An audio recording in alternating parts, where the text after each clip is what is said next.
நீர் என்னை தாங்குவதா, தூங்குவேன் நிம்மதியா. நீர் என்னை தாங்குவதா, தூங்குவேன் நிம்மதியா. படுத்துறங்கி விழித்தெழுவேன், கர்த்தர் என்னை ஆதரிக்கின்றீர். படுத்துறங்கி விழித்தெழுவேன், கர்த்தர் என்னை ஆதரிக்கின்றீர். நீர் என்னை தாங்குவதா, தூங்குவேன் நிம்மதியா. ஆமென். ஒவ்வொரு கிறிஸ்துவனும் பயன்படுத்த வேண்டிய, அறிந்திருக்க வேண்டிய, வைத்திருக்க வேண்டிய ஒரு தலையணை குறித்து, ஒரு பில்லோ, தூக்கத்திற்காக பயன்படுத்தக்கூடிய ஒரு தலையணையை குறித்து இந்த நாளில் நாம் பார்க்க போகிறோம். Praise Lord. கர்த்தர் நல்லவர், அவர் கிருபை என்றும் உள்ளது. இந்த காலை பொழுதிலே கர்த்தராகிய இயேசு கிறிஸ்துவின் நாமத்தினாலே உங்களை சந்திப்பதில் மிகுந்த சந்தோஷம். கர்த்தருடைய நாமம் மாத்திரம் மகிமைப்படுவதாக. கர்த்தருக்குள் பிரியமான என் அன்பு சகோதர சகோதரிகளே, இந்த உலக பிரகாரமான கவலைகளுக்கு மத்தியில் நாம் அநேக முறை தூக்கத்தை தவற விடுகிறோம், அல்லது தூக்க இன்மையினால் தவிக்கிறோம்.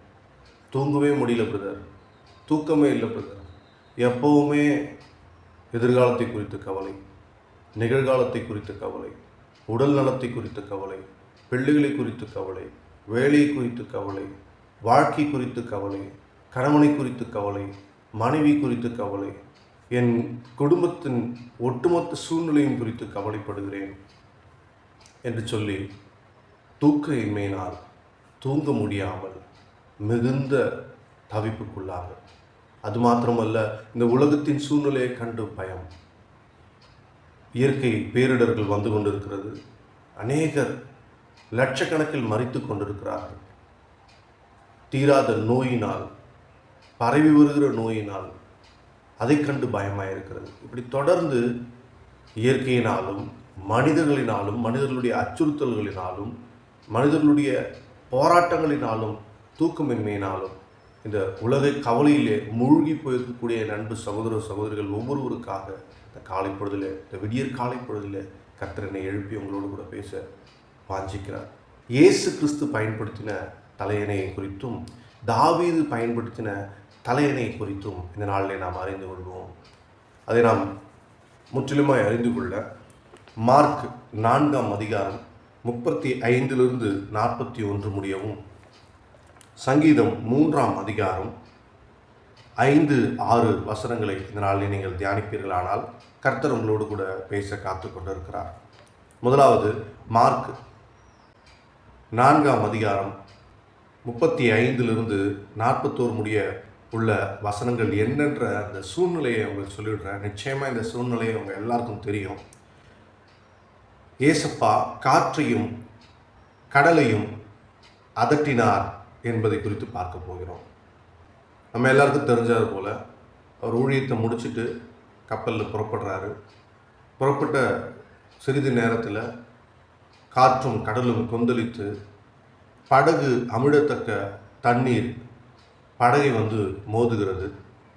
அந்த சூழ்நிலையில் எல்லாரும் பதறாங்க, எல்லாரும் பயப்படுறாங்க. மரண பயம் வந்து விட்டது, அழிந்து விடுவோமோ என்ற பயம் வந்து விட்டது, நெருக்கடி வந்து விட்டது, போராட்டம் வந்து விட்டது, இனி வாழ்வே இல்லை என்ற எதிர்கால நிச்சயமற்ற சூழ்நிலை வந்து விட்டது. நம்ம எல்லாம் மனிதர்கள் தான். ஆனால் கடவுள் என்ற நிலையை நமக்காய் முற்றிலுமாய் விட்டுவிட்டு, சிங்காசனத்தை விட்டுவிட்டு, பரலோகத்தை விட்டுவிட்டு நமக்காக இயேசு கிறிஸ்துவும் மனிதனாக பிறந்தார். நம்மை போலவே எல்லாவற்றிலும் அவர் முற்றிலுமான மனிதனாய் வாழ்ந்தார். ஆனால் அவர் ஒரு தலையணையை வைத்திருக்கிறார். அதை பார்ப்போம். மார்க் 4:38. 38 கப்பலின் பின்னணையத்தில் 11 அவர் தலையணையை வைத்து நித்திரையாயிருந்தார். பாருங்க, ஒரு பக்கம் காற்றும் கடலும் கொந்தளிக்குது, ஒரு பக்கம் சீஷர்கள் உயிருக்கு பயந்து போய் அவரை எழுப்ப ஓடிக்கொண்டிருக்கிறார்கள். கப்பல் அப்படி தூக்கி போட்டுட்ருக்கு. அந்த சூழ்நிலையில் நம் ஆண்டவராக இயேசு கிறிஸ்து அயர்ந்த நித்திரையாயிருந்தார். அவர் நித்திரை செய்து கொண்டிருந்தார். அவர் வைத்திருந்த தலையணை என்ன? அவர் வைத்திருந்த தலையணை என்பது ஒரு உலக பிரகாரமான ஒரு பிசிக்கலான ஒரு பொருளை குறித்து நான் பேச வரவில்லை. அவர் வைத்திருந்தது தேவனுடைய பரிசுத்த நீதி. அவர் வைத்திருந்த தலையணை தேவனுடைய பரிசுத்த நீதியாக இருக்கிறது.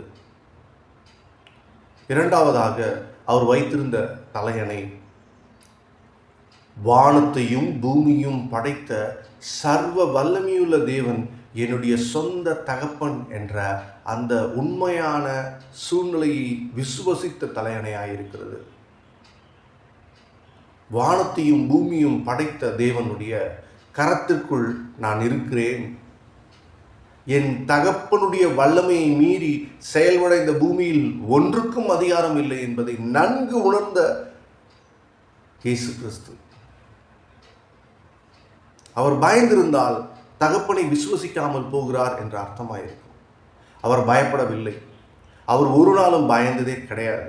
அப்போ பிரதர், கெட்செமனே தோட்டத்தில் அவர் நமக்காக இரத்த வியர்வை வியர்த்தார். நாம் அனுபவிக்க வேண்டிய பாடுகளுக்காக, நாம் கதற வேண்டிய சூழ்நிலைக்காக அவர் கதறினாரே தவிர அவர் மரணத்தை கண்டு ஊரை விட்டு ஓடவில்லை. அவர் ஒரு நாளும் பயந்ததே இல்லை. வேதாகமத்தில் இயேசு கிறிஸ்து பயந்ததாக ஒரு இடத்திலும் குறிப்பிடப்படவில்லை. அவருக்கு நன்கு தெரியும், ஏற்ற வேளை வரும்போது சிலுவைக்கு போக வேண்டும் என்று இயேசு கிறிஸ்து நன்கு அறிந்திருந்தார். அதனால்தான் 3 முறை முன் அறிவிக்கிறார் தன்னுடைய மரணத்தை. அப்போ எப்படி பிரதர் இவர் தூங்கினாரு அப்படின்னா, தேவனுடைய பரிசுத்தம், அந்த பரிசுத்தத்தை நம்பி, தேவன் சகலத்தையும் படைத்தவர், அவர் ஒரு நாளும் என்னை கைவிடப் போவதில்லை, என்னுடைய குறித்த நேரம் வரும் வரையிலும் எனக்கு மரணம் இல்லை. எனவே அவருக்கு காற்றும் கடலும் கொந்தளித்தாலும், படகு அமிழத்தக்க சூழ்நிலைக்குள் மூழ்கி போக வேண்டிய சூழ்நிலைக்குள் இருந்தாலும் அவர் பதறவே இல்லை. அவர் பயப்பட மாட்டார். ஏன் பயப்பட மாட்டார்?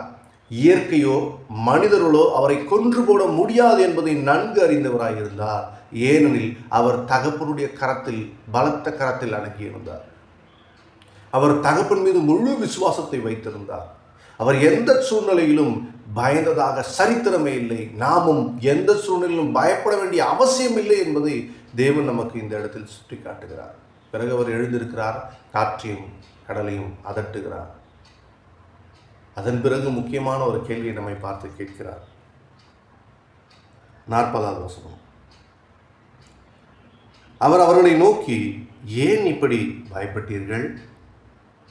ஏன் உங்களுக்கு விசுவாசம் இல்லாமல் போயிற்று என்று இன்றைய காலை பொழுதில் நம்மை பார்த்து கேட்கிறார். ஏன் பயப்படுறீங்க? ஏன் தூக்கம் இல்லைன்றீங்க? ஏன் கலங்குறீங்க?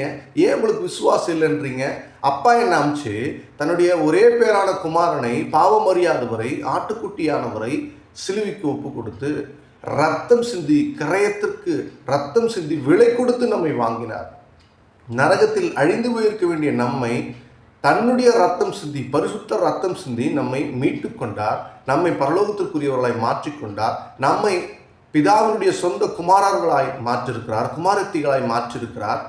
ஏன் பயப்படுறீங்க? ஏன் கலங்குறீங்க? ஏன் தூக்கமின்மை உங்களுக்கு? ஏன் போராட்டம் உங்கள் வாழ்க்கையில்? நான் எப்படி தகப்பனுடைய குமாரனாய் இருக்கிறேனோ அதே போல் என்னுடைய இரத்தத்தினாலே கழுவப்பட்ட, என்னை விசுவசிக்கிற, நானே திரியேக தேவன், நானே வழியும் சத்தியமும் ஜீவனாக இருக்கிறேன், நானே உங்களுடைய மீட்பர் என்பதை நீங்கள் அறிந்திருக்கும் பொழுது ஏன் கலங்குகிறீர்கள்? அதுவும் நான் போட்டில் இருக்கிறேன், நான் இருக்கிறேன், நீங்கள் ஏன் கலங்குறீங்கன்னு கேட்குறாரு.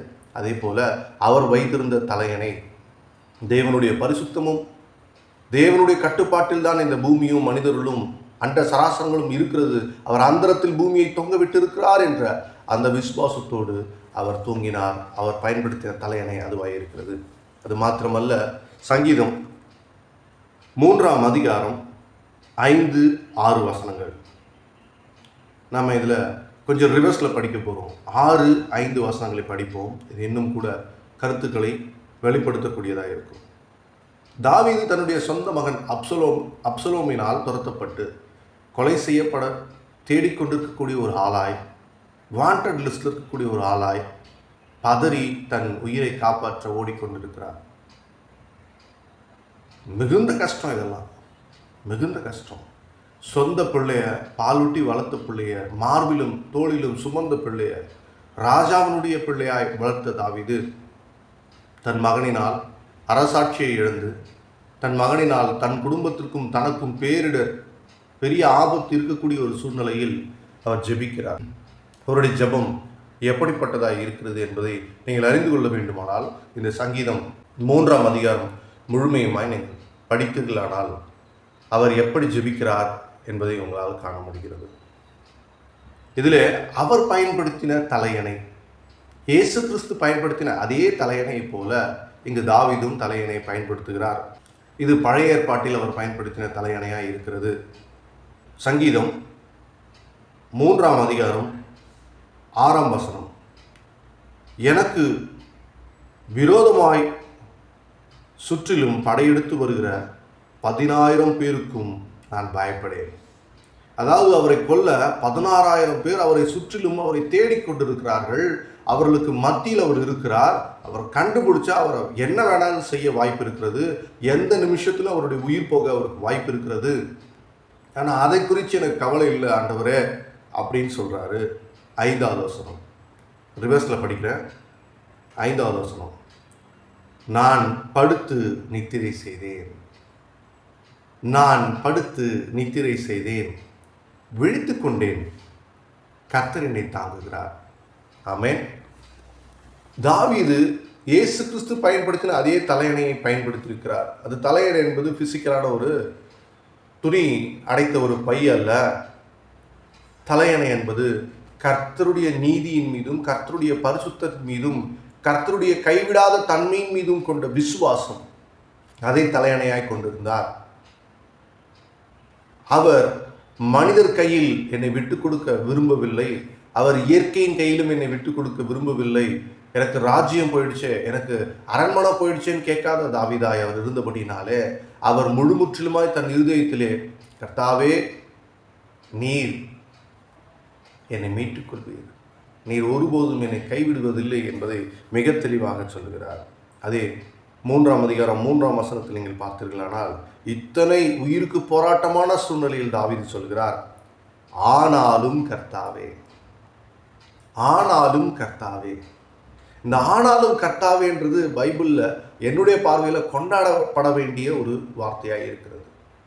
இந்த ஆனாலும் கர்த்தாவே, ஆனாலும் கர்த்தாவே, எனக்கு கடன் பிரச்சனை இருக்குது, எனக்கு உலக போராட்டங்கள் இருக்குது, எனக்கு தீராத நோய் இருக்குது, எனக்கு திருமணம் ஆகலை, எனக்கு குழந்தை இல்லை, எனக்கு வேலை வாய்ப்பு இல்லை, என் வாழ்க்கையில் எந்த இடத்துலையும் எனக்கு நன்மையான காரியங்கள் தோணலை, எனக்கு விசுவாசம் இல்லை, என்னுடைய எதிர்காலத்தை பற்றியான கவலை அதிகமாக இருக்குது, எனக்கு போராட்டம் இருக்குது, மனுஷங்களாலையும் இயற்கையை கண்டு எனக்கு பயம் இருக்குது, எல்லா சூழ்நிலையும் எனக்கு பயம் அதிகரித்திருக்கு, எனக்கு ஒரு நிம்மதியான தூக்கம் இல்லை அப்படின்னு ஒவ்வொரு நாளும் ஒருவேளை நீங்கள் சொல்லி கொண்டிருந்தால் இந்த வசனங்களை எடுத்து படிங்க.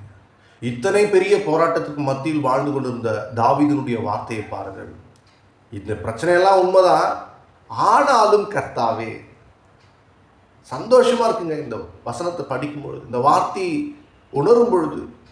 எல்லாம் உண்மைதான், ஆனாலும் கர்த்தாவே நீர் என் கேடகமும் என் மகிமையும் என் தலையை உயர்த்துகிறவருமாயிருக்கிறீர். இது இன்னும் நம்ம பாஷையில் நம்ம படிக்கணும் அப்படின்னா ஒவ்வொரு இடத்துலையும் நீர் என் அப்படின்ற வார்த்தையை நம்ம பயன்படுத்தினா இன்னும் கூட அர்த்தமுள்ளதாய் மாறும். மீண்டுமாய் படிக்கிறேன்.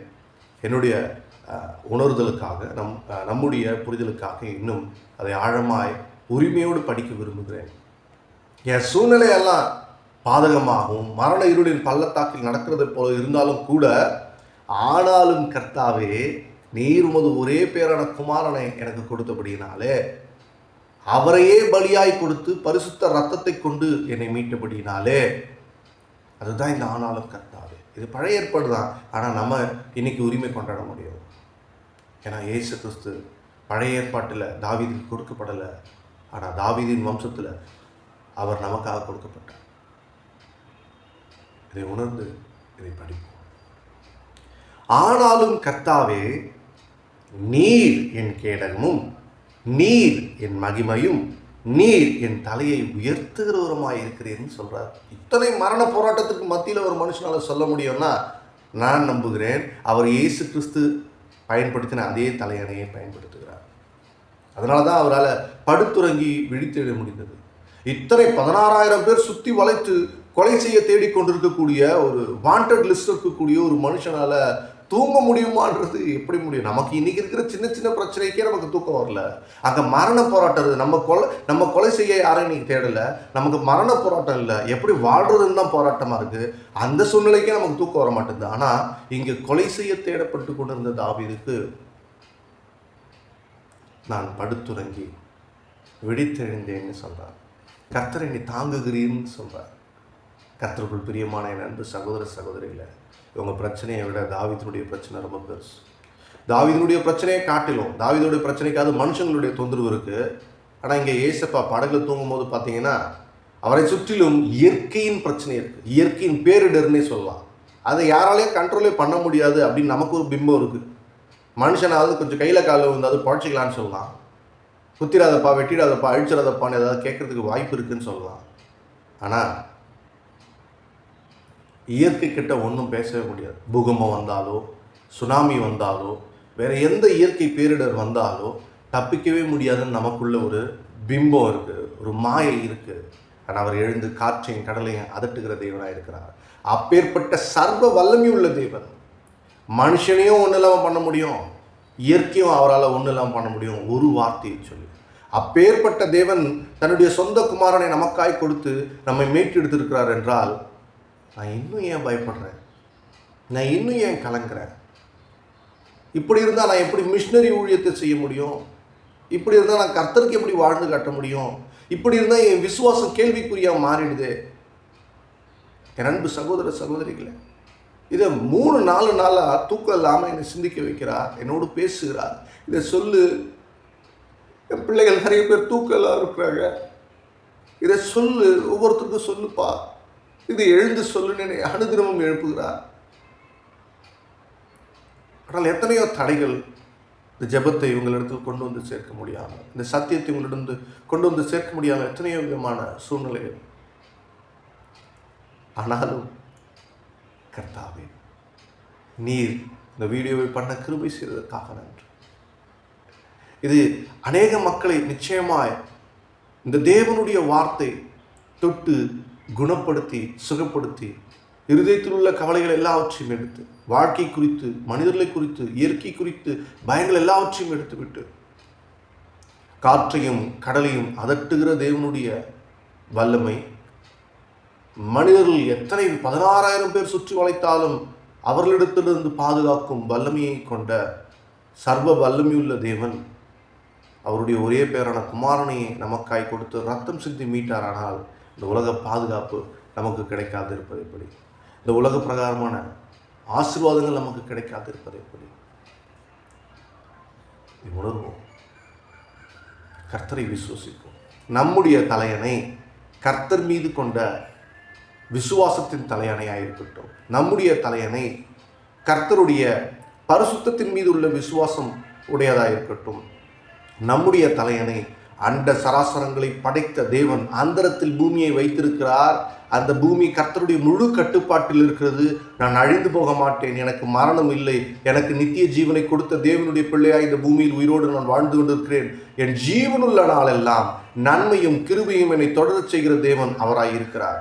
அவர் ஒரு நாளும் நம்மை கைவிடுவதில்லை, அவர் ஒரு நாளும் நம்மை விட்டு விலகுவதில்லை. இஸ்ரவேலை காக்கிற தேவன் உறங்குவதும் இல்லை, தூங்குவதும் இல்லை. நான் உன்னோட கூட இருந்து உன்னை தப்புவிப்பேன், உன்னை ஏந்துவேன், உன்னை சுமப்பேன் என்று சொன்ன தேவனுடைய பிள்ளைகளாக நாம் இருக்கிறோம். சொன்னது மாத்திரமல்ல, இயேசு கிறிஸ்துவையே கொடுத்து, ஒரே பேரான குமாரனையை கொடுத்து நம்மை மீட்டும் எடுத்திருக்கிறார். எனவே கவலைப்படாதீர்கள், இந்த தலையணை வைத்து நிம்மதியாய் தூங்குங்கள். காலையில் எழுந்து கர்த்தரை துதியுங்கள். விழித்தெழுந்தேன்னு தாவீது சொல்றாரு. விழித்தெழுந்தேன், கர்த்தரனை தாங்குகிறார் என்ற விசுவாசத்தோடு ஒவ்வொரு நாள் காலை பொழுதும் ஒரு கிருபை புதிதாக உள்ளதற்கு காரணம் என்ன நீங்கள் யோசிங்கன்னா, அவரை நம்பி நீங்கள் தூங்கும் பொழுது அவர் எல்லாவற்றையும் பார்த்து கொள்வார் என்று தூங்கும் பொழுது நீங்கள் காலையில் எழுந்தவுடன் கர்த்தரை துதிக்க ஆரம்பிப்பீர்கள். இந்த நாள் விடிய காலை பொழுதில் உங்களோடு கூட பகிர்ந்து கொள்ள கர்த்தரே என்னை தாங்கினார், கர்த்தரே என்னை தட்டி எழுப்பினார், கர்த்தரே உங்களோடு கூட பேச வைக்கிறார், கர்த்தரே எனக்கும் இந்த சத்தியங்களை எனக்கு உள்ளூர உணர்த்துகிறார். எத்தனை நல்ல தகப்பன் பாருங்க, எத்தனை நல்ல தகப்பன். இந்த வீடியோவை நீங்கள் முழுமுற்றிலுமாய் பார்த்திருப்பீர்களானால் இதை உங்கள் நண்பர்களுக்கும், கிறிஸ்துவை அறியாத நம் அன்பு சகோதர சகோதரர்களுக்கும், கிறிஸ்துவனுடைய பிள்ளைகள் ஒவ்வொருவருக்கும் இதை பகிர்ந்து கொள்ளுங்கள். இந்த பாடலை பாடி ஜெபம் செய்து இதை நிறைவு செய்யும். நீர் என்னை தாங்குவதா, தூங்குவேன் நிம்மதியா. நீர் என்னை தாங்குவதா, தூங்குவேன் நிம்மதியா. படுத்துறங்கி விழித்தெழுவேன், கர்த்தர் என்னை ஆதரிக்கின்றீர். படுத்துறங்கி விழித்தெழுவேன், கர்த்தர் என்னை ஆதரிக்கின்றீர். நீர் என்னை தாங்குவதா, தூங்குவேன் நிம்மதியா. ஆமென். எங்கள் அன்பின் ஆண்டவரே, பரலோக நல்ல தகப்பனே, குமாரனாகிய இயேசு கிறிஸ்துவின் நாமத்தினாலே பரிசுத்த ஆவியானவருடைய அந்யோன்ய ஐக்கிய அபிஷேக உடனிருப்பு, பாதுகாப்பு, சுத்திகரிப்பு, பராமரிப்பினாலே எங்களுக்குள் வாசம் செய்கிற திரியேக தேவனை உம்மை வாழ்த்தி வணங்குகிறோம். நன்றி அறிந்த ஸ்தோத்திரத்தை எடுக்கும். இந்த விடியற் காலை பொழுதிலே ஆண்டவரே, இந்த மகா பெரிய சத்தியங்களை நாங்கள் அறிந்து கொள்ள எங்களுக்கு கிருபை செய்தீரே. அப்பா, நீர் எங்களை படைத்தவர், நீர் நாங்கள் உம்மை கைவிட்ட போதும் கைவிடாதவர், நீர் இரக்கமும் உருக்கமும் நீடிய சாந்தமும் பொறுமையும் உடையவர், நீர் அன்பின் ஊற்றாயிருக்கிறவர், நீர் எங்களுக்காக எல்லாவற்றையும் தாங்கிக் கொள்பவர், நீர் எங்களுக்காக எல்லாவற்றையும் ஏற்றுக்கொள்பவர், எங்களுடைய பாடுகளை ஏற்றுக்கொண்டு எங்களுடைய துக்கங்களை சுமந்தவர், ஒரே பேரான குமாரனை எங்களுக்காய் கொடுத்தவர், வேதாகமத்தில் குறிப்பிடப்பட்டுள்ள எல்லா வாக்குத்தத்தங்களும், எல்லா பாதுகாப்புகளும், எல்லா நிறைவுகளும், எல்லா ஆசீர்வாதங்களும் எங்கள் வாழ்க்கையில் கொடுக்க நினைக்கிறவர், கொடுத்திருப்பவர். அதை சுதந்திரித்துக் கொள்ள பயப்படாதிருங்கள், திகையாதீர்கள், ஐயப்படாதீர்கள் என்று சொல்லி எங்களை திடப்படுத்துகிற தேவனாய் நீர் இருக்கிறீர்.